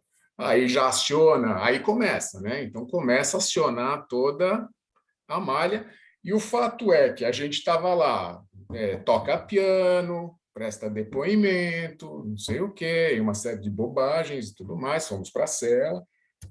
Mas uma determinada hora, um dos agentes vem lá para para nós, diz, olha, fiquem tranquilos, a gente já está sabendo do caso de vocês, mas a gente não pode fazer nada aqui, porque isso aqui está sob comando do Terceiro Exército, do Segundo Exército, e vocês vão ter que ficar aí.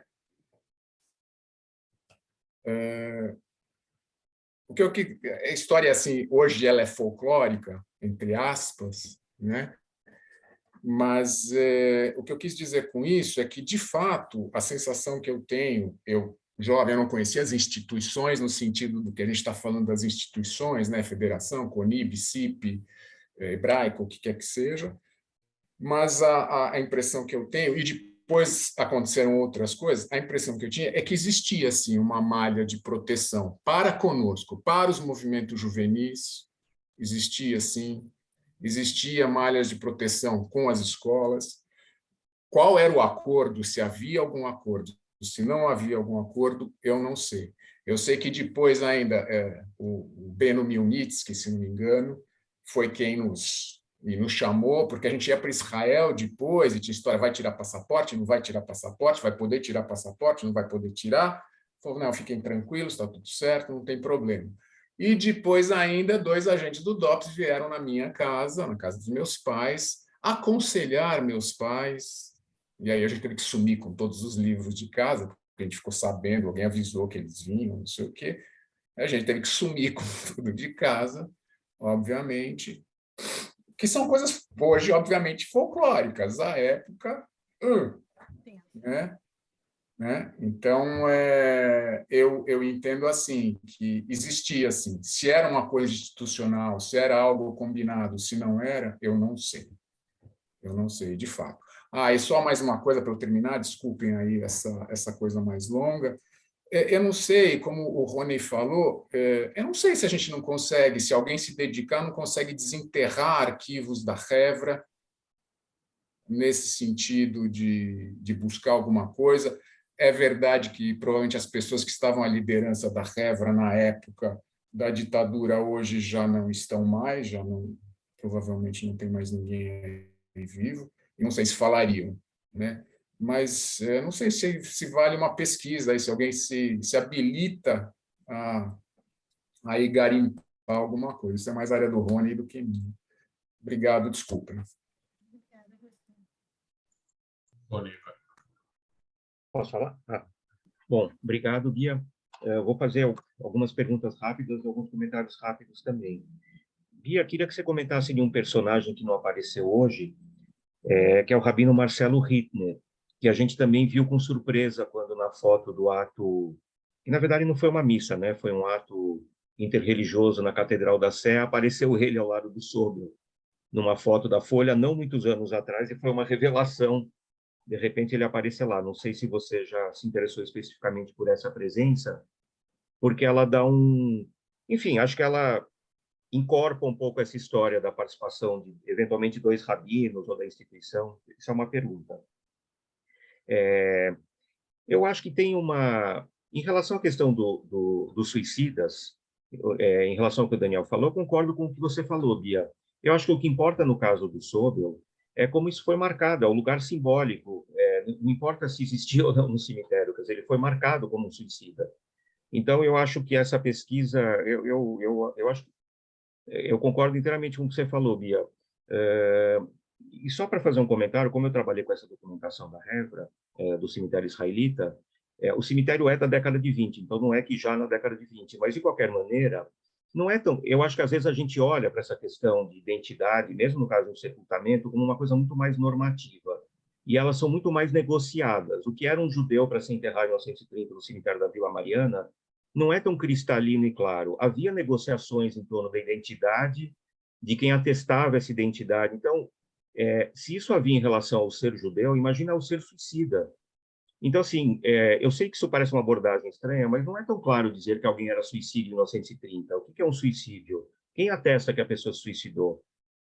Então, eu acho que isso torna a questão muito mais complexa, mas eu posso dizer, como eu trabalhei com essa documentação, que havia, assim, espaços ou sepultamentos para suicidas até a década de 50, claramente demarcados no cemitério da Vila Mariana. Isso está lá espacialmente presente. Mas isso continuou no Butantã. Mas, de qualquer maneira, eu acho que a questão aí é política mesmo, Bia. Quer dizer, ele foi se era uma quadra mais para cá, uma quadra mais para lá, quer dizer, como você disse, estava demarcado no mapa, e o discurso formal foi esse na época. E aí, uma outra questão, Bia, que eu gostaria que você comentasse, eu gostei do que o Sérgio falou, lembrando a Olga Benário, pelo seguinte, de alguma maneira, o caso Herzog, ele se tornou, na memória da comunidade judaica, vamos dizer, na memória política brasileira, alguma coisa que lembra mesmo o caso da Olga Benário, no sentido de que coloca, torna a participação, ou vamos dizer, torna o que individualmente esses dois judeus fizeram, ou foi feito com eles, no caso, não que eles fizeram, né? Alguma coisa que ganha vamos dizer, ganha um estatuto étnico muito maior do que a ação deles. E é muito curioso, quer dizer, para retomar uma diferenciação que o Marco Maio fez uma vez entre comunistas judeus e judeus comunistas, tanto no caso do Vlado quanto no caso da Olga, eles eram claramente comunistas judeus, né? Então, eu acho interessante que o Sérgio tenha trazido essa questão da Olga, porque, na verdade, esses dois episódios acabaram ficando como uma memória mítica na comunidade, tanto dentro da comunidade, quanto para a memória política brasileira.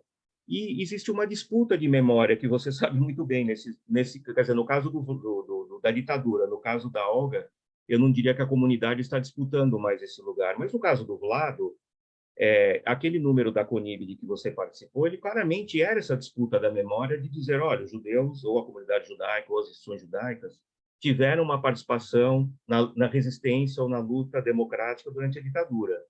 E essa memória está em disputa.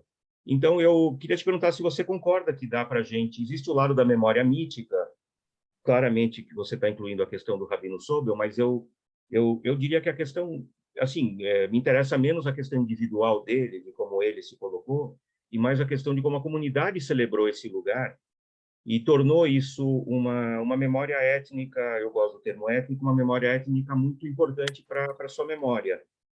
E nos dias atuais, isso é ainda mais forte, né? Quer dizer, essa memória ela é retomada o tempo inteiro pelas instituições, pela comunidade, enfim. Aí eu sei que a Marta vê muitas nuances nessas questões que a gente tem que diferenciar, né? Quer dizer, o que é a comunidade, o que são as instituições, o que é cada grupo, quem pertence.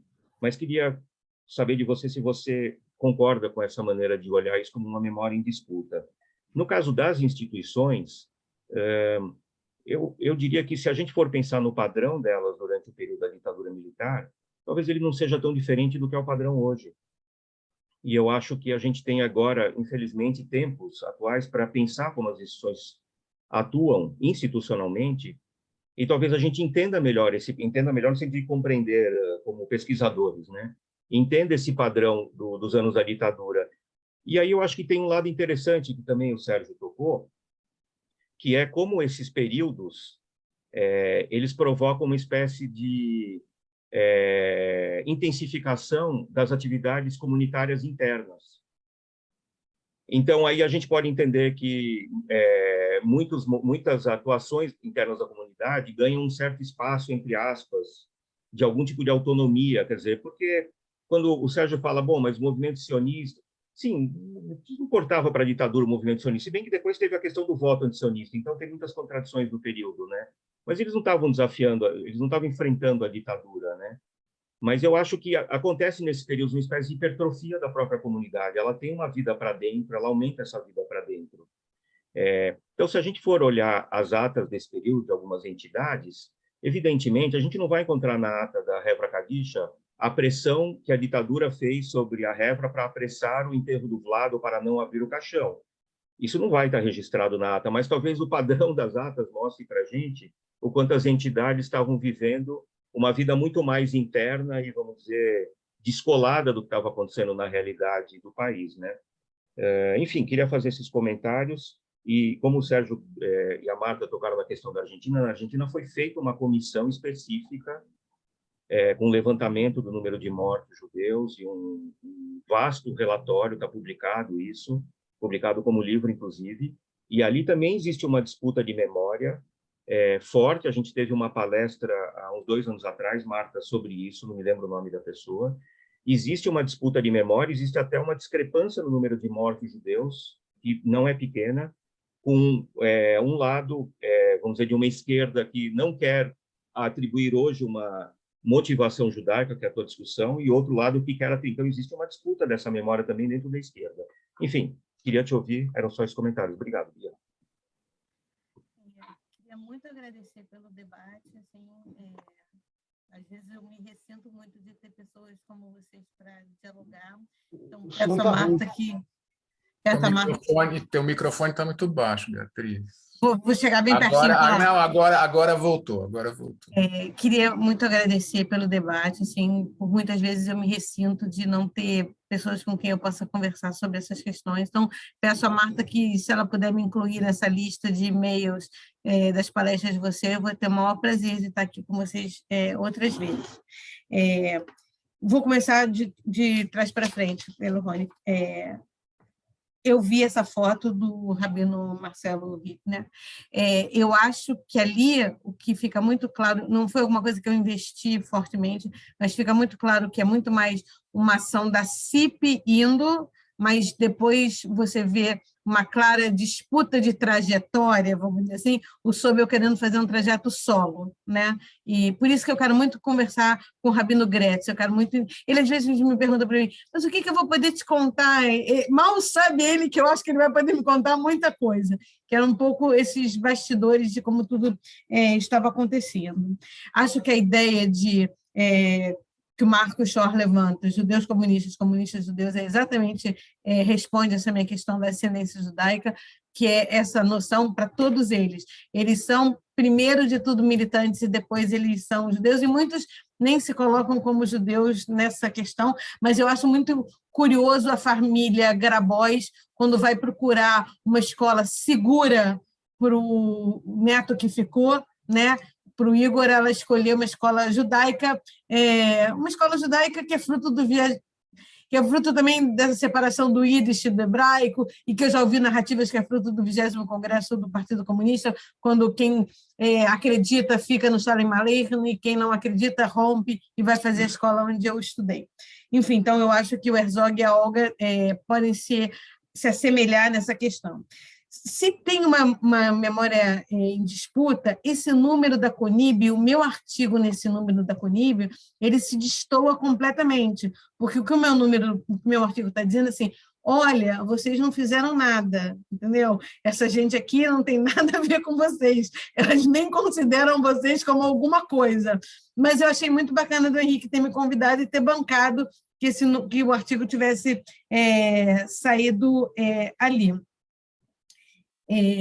Eu acho que hoje tem uma diferença da comunidade judaica com o que existia nos anos 60, se a gente pegar a história do Bruno, e eu faço um gancho com o Bruno. Eu acho que hoje em dia a comunidade judaica não teria benevolência com os judeus que não aceitam Bolsonaro, como alguém próximo da comunidade judaica. Eu não vejo eles, tanto pela maneira como nos trataram para quem foi para a porta da Hebraica do Rio em 2018, foi uma coisa aviltante. Então, eu não consigo ver que eles nos tratariam da mesma maneira, teriam o mesmo cuidado de avisar a família do Bruno, você limpa a casa porque um agente do DOPS vai aparecer aí daqui a 2 dias, entendeu? Eu não consigo perceber essa benevolência. Pode ser que eu que esteja num momento muito amargo, mas eu não consigo ver esse carinho. Acho que se estilhaçou demasiado, se polarizou demasiado, e eu não vejo... muitas vezes em dirigentes da comunidade judaica hoje em dia, a grandeza que alguns dirigentes podiam ter numa noção de somos todos frutos de uma mesma comunidade. Pode ser que eu esteja, enfim, sendo amarga, mas é um pouco o que me parece. Não, o sítio de Ibiúna, Sérgio, não é o sítio do Congresso. Eu acho que não é nem em Ibiúna essa fazenda, eu acho que é em outro lugar. É em Piedade, não é em Ibiúna, que é logo depois de Ibiúna. Eu acho que é em outro lugar, assim, enfim. Não, é Piedade que é o município seguinte a Ibiúna, ali no meio.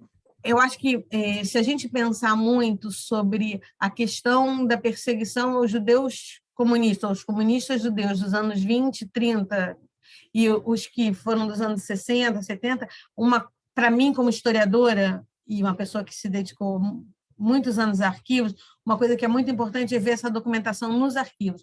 E as fichas policiais contra os militantes dos anos 30 não são as fichas policiais contra os militantes dos anos 60. Não estão escritos principalmente judeu aqui. Aqui não está escrito judeu. Meu namorado vai passar. Ele só pediu para avisar que vai passar, então tudo bem.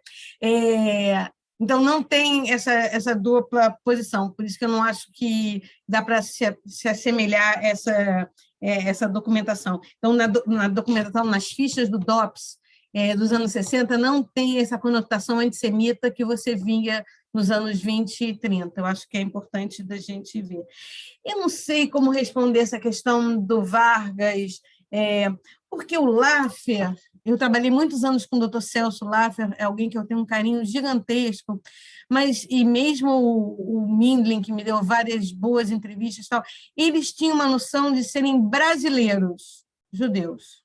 Então, quem está no ministério é o empresário Horácio Laffer, paulista, que tem como religião o judaísmo, mas ele não é um judeu que está no Ministério do Laffer, no Ministério do Vargas, né? Então, acho que não se mistura muito essas duas questões. E aquela tua primeira questão sobre... Eu acho que, assim, aliar na Argentina, no Uruguai, para os militantes da esquerda, eram Israel. O exílio era Israel. Para esses 10 militantes, era Paris, era Argélia, era Estocolmo, mas não era Israel nunca. E isso faz uma diferença clara para mim, muito grande. Acho que tem a ver muito com a confluência da comunidade judaica nesses diversos países. Acho que é um pouco isso. Posso... Fala, Marta. Não, duas coisas. Cada vez está ficando mais interessante. Alguns foram para Israel. Tem muitos judeus que estão na Espanha até os dias de hoje. México foi um lugar que atraiu muitos judeus, e Espanha, México e França. Então, Israel foram alguns. Em relação a se a comunidade negociou com a junta militar ou com os militares, o que eu me lembro de ter lido nesse livro de Emmanuel Kant é que a primeira junta, os militares obviamente receberam o apoio e a legitimação para o golpe dos Estados Unidos. Israel era uma grande aliada dos Estados Unidos. Então, nesses grupos sionistas, não se mexia. Eu não sei porque também estava o ICUF, eu me lembro de ter ido a acampamentos do ICUF, minha mãe ficava preocupada com as coisas que me faziam ler, mas eu tinha 12, 13 anos. Não sei se os militares faziam essa distinção, movimentos sionistas, ICUF, idixistas, PC, não sei, mas que apesar de serem muito antissemitas, porque eram antissemitas, a diferença do Brasil, eles tinham esse compromisso, por isso a embaixada israelense também conseguiu, como se diz, fazer uma ponte para alguns judeus que senão iam desaparecer. Um dos mais conhecidos foi Timerman. Mas existia essa visão. Bom, sionismo, Israel, Estados Unidos, não vamos nos meter com eles. Eu acho que no Brasil não chegava a esse grau de sofisticação, né? Acho que não tem muito isso. Eu acho que houve alguma conversa que me dá... assim, é um feeling... Sim. Unicamente da documentação que eu olhei, e os militantes das esquerdas armadas mais envolvidos e que tinham essa ascendência judaica, eu não vi nenhum deles cogitando Israel como uma possibilidade. Até uma sobrinha do Beto, outro dia, falou assim, que hoje em dia é bolsonarista, essa sobrinha, ela disse, não, mas ele depois pensou em Israel. Não, a família nunca me comentou que Israel fosse alguma coisa que surgisse para ele. Claro. Daniel. Não, eu queria insistir na questão, e principalmente na importância dela, e, enfim, mesmo te ouvindo, Bia, e te ouvindo, Rony, porque que eu acho que ela pode dar uma chave interessante para nós, porque se de fato, assim, como você mesmo falou, Rony, na tua fala, para você enterrar um judeu como suicida, você precisa ter muita certeza que ele se suicidou. Você tenta de todas as formas absolvê-lo do pecado, do suicídio, antes de enterrá-lo dessa forma. E a gente não tem todos esses indícios que normalmente se consideraria, laicamente falando, para enterrar qualquer uma dessas pessoas na ala dos suicidas. Então, se a gente tem informações que mostram que talvez poucos judeus foram enterrados como suicidas, né? Talvez poucos dos que se suicidaram, aquele que se tivesse a mais absoluta das certezas. Se essa é a prática, e a gente sabe, laicamente, essa é a prática, ou pelo menos assim deve ser. Até quem se suicida, sei lá, por ter se atirado do prédio, nem sempre é enterrado em chamas, como suicida, porque os rabinos... se a pessoa se atira de um prédio em chamas, a gente não pode considerar isso um suicídio. Mas nem que não seja em chamas. Não, alguns rabinos vão dizer, o cara que se joga do 20º andar, alguns rabinos consideram que do 20º andar até ele chegar no chão, ele se arrependeu. Então ele não vai ser enterrado assim. Ou que ele não assim, estava de posse de essa. suas faculdades, né? Tem essa consideração depende também. da visão e da bondade, generosidade, humanidade do rabino ou de quem está do momento. Mas o ponto aqui é assim, se tende a desconsiderar o suicídio, é um fato muito relevante, me parece, a Hevra Kadisha ter optado por enterrar qualquer um deles na ala dos suicidas, porque essa é uma questão judaica, supostamente. Essa não é uma questão que interessaria Allahá, não interessaria o governo brasileiro ou a ditadura militar. Então, a minha provocação... Não, Daniel. Não, mas... Bom, para o Herzog fazia toda a diferença para o governo brasileiro ele estar na ala dos suicidas, da mesma maneira que para Yara. Assim, para os dois casos, o governo brasileiro fez a narrativa oficial de que eles se suicidaram, porque era fundamental, porque senão, assim, para Yara significava que aconteceu o que tinha acontecido, que um cara da Marinha metralhou o vasculhante e aí o tiro pegou nela, e no Herzog que ele morreu e foi feito... Então, assim, ali havia, e tanto havia, que quando a Clarice vai para o hospital fazer o velório no hospital, numa tentativa de se fazer uma autópsia do corpo... Os religiosos dizem, corpo lavado, caixão fechado, não se abre mais. Quer dizer, lógico que há um conluio, não tem como não dizer que não tem um conluio. Nos dois casos de suicídio, tem um conluio entre a comunidade judaica e o governo brasileiro. Lógico que tem. Porque se a gente pensar no caso do Shael, no Shael foi diferente. Você conseguiu abrir o corpo e fazer a lavagem. E você ele é o primeiro caso. E você constatar aquela morte dilacerante. Imagina alguém dizer que o cara apanhou como um cavalo e era um rapaz forte, quer dizer, destroçaram o sujeito, né? Mas não havia narrativa do suicídio. Não, mas o ponto é o seguinte, certamente o suicídio era fundamental para a ditadura. Sim. Mas a ditadura conhecia a Allahá? Imagino eu, não posso estar errado, mas imagino que não. E o que eu estou querendo provocar aqui é que o suicídio era importante para a comunidade judaica, de modo que talvez a gente possa só inverter.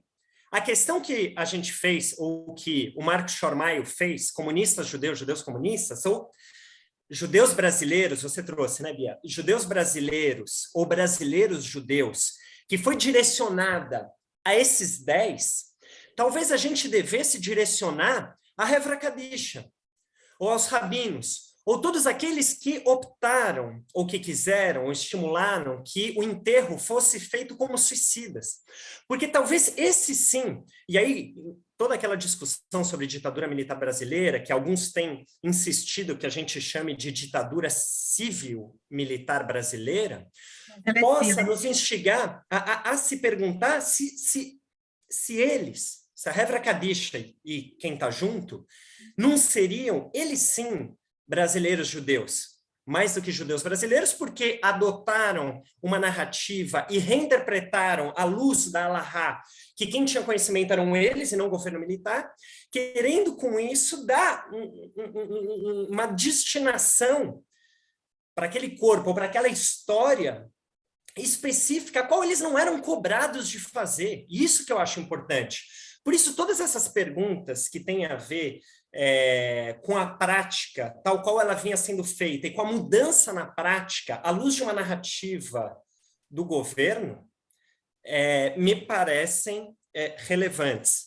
Então, por isso que eu insistiria ainda da gente ver, enfim, até que ponto eles não eram mais brasileiros do que judeus. E última coisa, só para... Eu concordo, só vou falar uma coisa. Eu concordo com você plenamente. Para mim, a ditadura civil-militar, eu acho uma loucura uma galera agora que escreve ditadura empresarial-militar, como se os empresários não fossem parte da organização civil da sociedade. E eu concordo plenamente. Eu não conheço em profundidade, não sou judia em profundidade de dominar a Allahá nestas proporções, mas assim, compactuo e espero que o texto que eu escrevi seja alguma forma o sustentáculo disso, de que eu concordo plenamente com o que você está dizendo. Eu acho que, num determinado momento, uma parcela da comunidade oficial judaica compactuou com o governo, proporcionando duas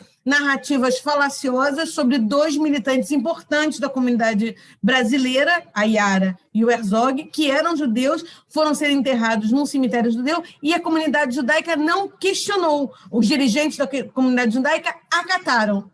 E aí, usando o termo que eu uso na minha tese de doutorado, eles colaboraram, foram colaboracionistas nesse sentido. Isso acho que eu deixo claro no texto, assim. Sim, o que eu acho é que esse fato corrobora, assim, reforça o teu argumento, não enfraquece. E a última coisa, só, enfim, fechando mesmo, tem esse documento que, acho que, sei lá, faz poucos anos, eu me lembro, acho que em 2019 ele apareceu, e aí depois, ano passado, voltou à tona com mais força, o judeu e o comunismo. Ali eles listam, né, sei lá, algumas dezenas de judeus tentando argumentar justamente nessa direção, né, de que, por maiores que sejam as ideias de que o judeu seja capitalista, que, na verdade, os judeus são comunistas, etc. e tal, enfim, se você puder falar um pouco da importância desse documento, que aí houve a classificação, você fez a distinção em relação aos anos 30, mas enfim, com isso em mente, é isso. Eu vou falar do documento. O Rony levantou e acho que o Sérgio, aí eu junto eles todos, mas eu falo do documento. Rony, não, Sérgio, vai lá, Sérgio. Olha, Coisinha, desculpem, nós temos que encerrar, Bruno, não é às 8, porque alguma coisa acontece com a plataforma. Tá. Temos mais 12 minutos aqui. Então, por favor, se puder ser rapidinho. Não tempo para isso, tá? Então, assim, só assim, eu entendo essa história do fax, eu acho lamentável, indesculpável e tal, né? Só queria, assim, eu li numa das biografias do Sobel, ele comenta que na véspera do evento na Praça da Sé, ele estava com medo e resolveu não ir. E o Dom Paulo Evaristo Armas ligou para ele, você vai sim, pode colocar o seu kippah e vai, né? E, sei lá, de alguma forma isso mostra uma pessoa, sabe, um pouco mais humana, também ambígua, com suas ambições aí, mas acho que, de novo, a história do fax é mesmo lamentável, tá? Só isso, tá? Vou deixar o Rony terminar, porque eu não quero tomar tempo. Tá. Não, eu vou fazer só 2 comentários rápidos para ouvir a Beatriz. Uma, eu entendi o que o Daniel falou agora, acho que tem um ponto mesmo. Concordo que tem um ponto a pesquisar, e acho que é uma outra maneira de pensar mesmo. Acho que tem uma questão aí bem interessante. Inclusive, torna muito mais complexo o nosso olhar sobre a ditadura, sobre a comunidade, acho que é interessante.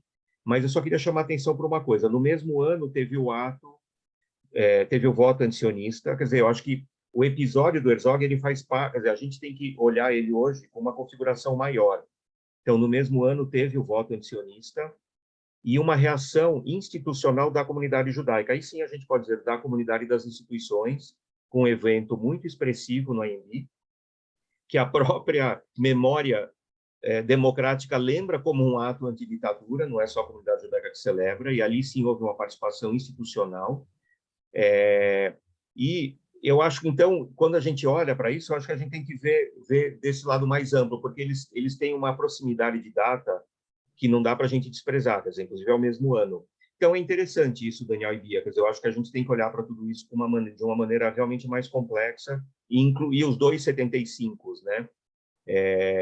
E talvez entender o segundo melhor, quer dizer, o do voto antes, quer dizer, entender a reação, porque são duas reações muito diferentes, né, Daniel? São dois mecanismos de reação, essas duas reações, são dois mecanismos institucionais comunitários absolutamente diversos, talvez até totalmente contraditórios. Talvez a gente chegue a uma outra conclusão avaliando melhor o evento do voto antisionista.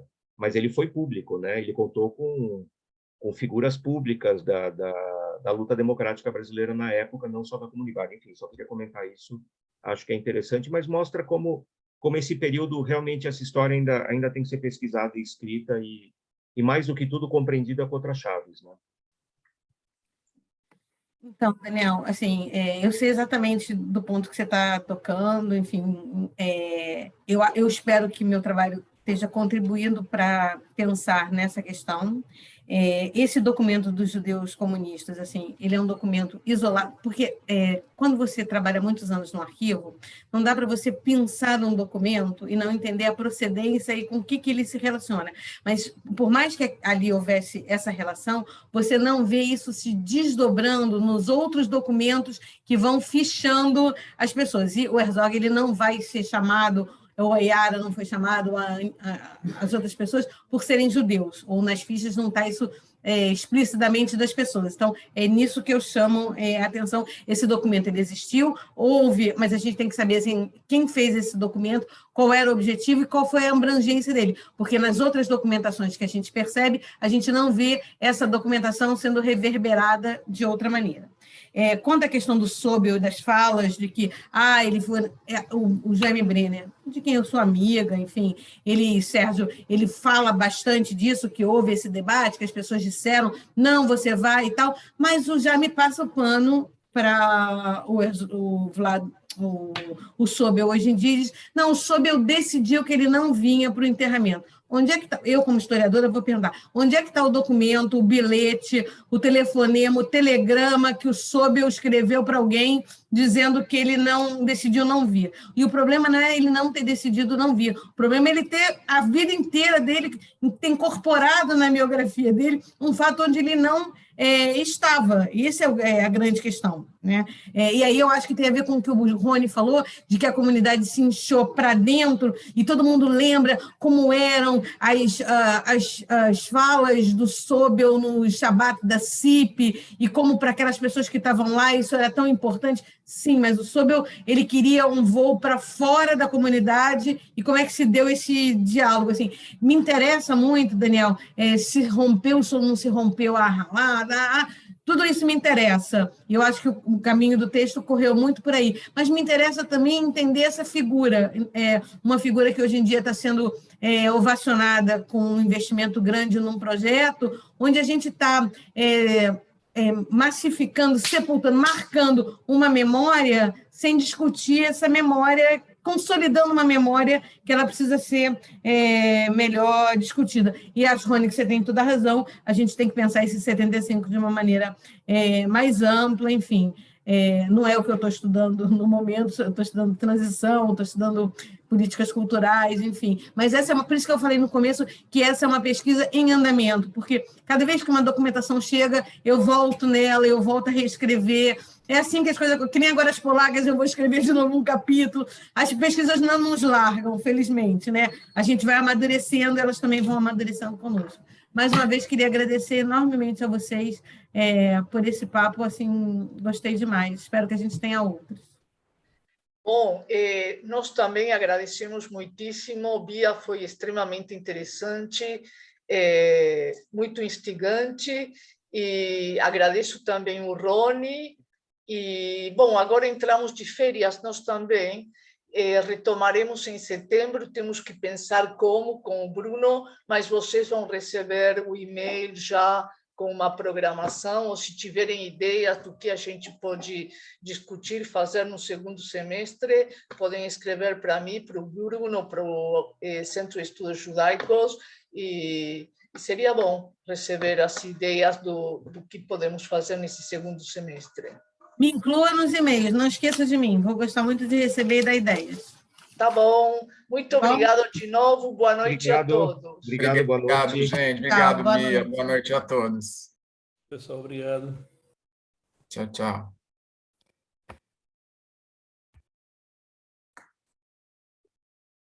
Tudo bom, Bruno? Tudo e você?